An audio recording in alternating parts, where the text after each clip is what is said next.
Again, the Vikings do follow traditions of migrations pattern design, with the decoration and particularly along the keel and also along the top of the edge of the ship. Let's take a look. We have what I'm going to call animal interlace. We can find, particularly, let's go over here, we can find a very tautly stretched and aggressive, vigorous animal that is very, very typical of Viking design, and that would be the eye of our creature. These animals often engage one another. They bite into their own bodies or they bite into the forms around them. So maintaining migration style in general, and that would include the decoration within a band or compartment around the edges of the vessel, but within that region filled with a Viking energy that is very, very typically their own. The Vikings did successfully control Europe for around 250 years. The first date that I have of a recorded raid is 795, and it is against Ireland, which turns out to be a favorite target of the Vikings. The Vikings, in fact, actually founded the city of Dublin. So those of you who are Irish, and I know many of us are in the United States, I think you need to rethink it because you might discover that your DNA also has some Viking blood in it. These Vikings are incredible in terms of the way that they were able to control and with the use of ships be able to have at their mercy essentially all of the European cities. In 845 and again in the 880s, the Vikings take Paris. Did you hear me just say that? The Vikings take Paris. That's an inland city. How do they do that? Well, any city that has a river running from the ocean is fair game for the Vikings. They have very shallow draft vessels, and it allows them to take their ships into the shallow waters of rivers, and it takes them pretty much anywhere faster than horsemen could travel on land. And if they get to a point where they can no longer proceed in the water, these very strong guys, and I said there were up to 60 of them in a vessel, could flip the boat upside down, hold it over their heads, and walk over land until they reached water again. It got to the extent that they controlled Europe so much that in the 1880s, they didn't even bother to sack the city of Paris. They simply showed up and besieged it and threatened to destroy it and steal all the French stuff. They said, however, if you give us some money, we'll go away and we will protect you. So basically, they were asking for protection money and holding the city hostage. They succeeded for quite a while in doing this. The Osberg ship that we have in our textbook actually is 75 feet in length. You can get a decent scale shot. That's me standing next to it, again 5 feet tall, but it gives you a little bit of a sense of the size of this vessel. It was made out of oak. We know that it was intended only for inland waters, for the fjords, because the keel, and that's this, the strip essentially that runs between the two halves of the vessel, it is too thin for the high seas. The ship showed signs of being used, so we think that it was actually used, and I'm not kidding when I call it a royal yacht, because it later was used for purposes of burial, and it held the bodies of two women, one we believe to be the queen, and the other a servant, someone probably a sacrificial victim who went with her in the afterlife in order to serve her or to be an assistant to her in the next world.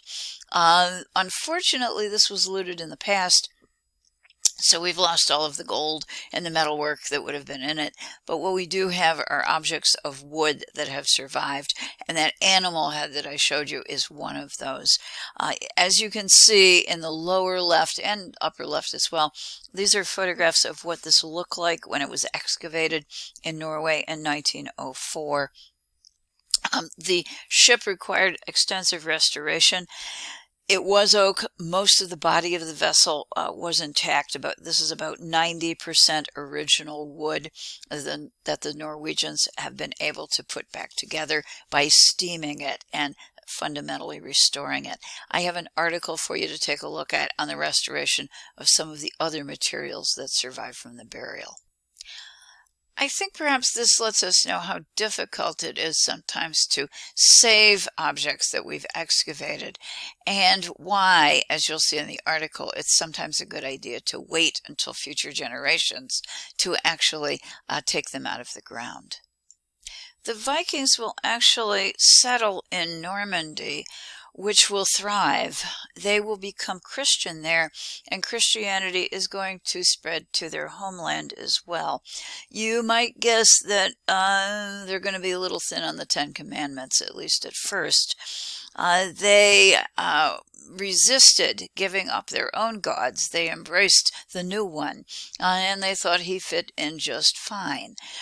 As one Viking put it, yes, I worship Christ, but I worship him on the land. On the sea, I worship Thor. So there was a tendency to take a long time to assimilate this new religion and completely understand it and embrace the idea of monotheism. And we think that might be evident in this particular image we're looking at now. This is a stave church, which is a Norwegian church design. It is from the 11th century, and by the time we hit the 11th century, which is in the period of the Romanesque that we will move to next, the Vikings more or less had assimilated to Christianity, which of course would mean that they could no longer raid their neighbors who were also Christians, which was one of the incentives to get them to convert. However, they don't let go of their traditions that quickly. And I'd like you to see right here on the walls of the Christian church from the 11th century, there is decorations, and those decorations are very clearly coming out of migrations traditions, and in particular out of pagan traditions. They are beasties that are enormously energized, powerful, interlaced shapes that bite in on one another. We have a kind of horsey-like critter here coming up with a long neck and a head that bites into a serpent-like creature coming down and biting him. As we look at this, we also believe that it may in fact be a representation of one of the great Viking myths, and that is the battle that takes up the portion of Ragnarok that would have been a battle.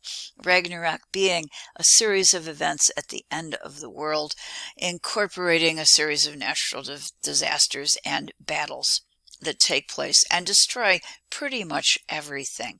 In other words, there's a very strong possibility that this is completely a blending of pagan, and by that I mean the original beliefs of the Vikings, with Christian beliefs in a single building, referencing the blending and mingling that continues to take place in Europe during the period of the Middle Ages. The spelling of Ragnarok, the Viking end of the world, is at the bottom of the slide. The story of Ragnarok over time will also take on a Christian flavor. Instead of the entire world being destroyed, there will be two human beings, suspiciously reminding us of Adam and Eve, who will survive the destruction and be able to start again.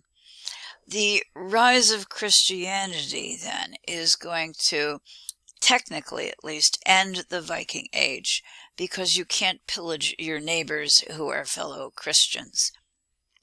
It is going to be a period of very slow blending and mingling of the two faiths until the Norse actually come to understand and appreciate the true meaning of monotheism. Even if this depiction is not actually Ragnarok, and we don't know for sure that it is still a Christian church that is covered with pagan, Viking, ancient, essentially, religious imagery. The Vikings also have left behind traces of their culture that we still understand and respect today, among them the days of the week, which is not too shabby, folks. Friday is named for Frigg, the goddess of marriage. Thursday, which is a big one, is Thor's Day, or the day that is named for Thor. And then Wednesday is the day that is named for Odin. So the Vikings, who were an incredible force during the Middle Ages, are really still with us.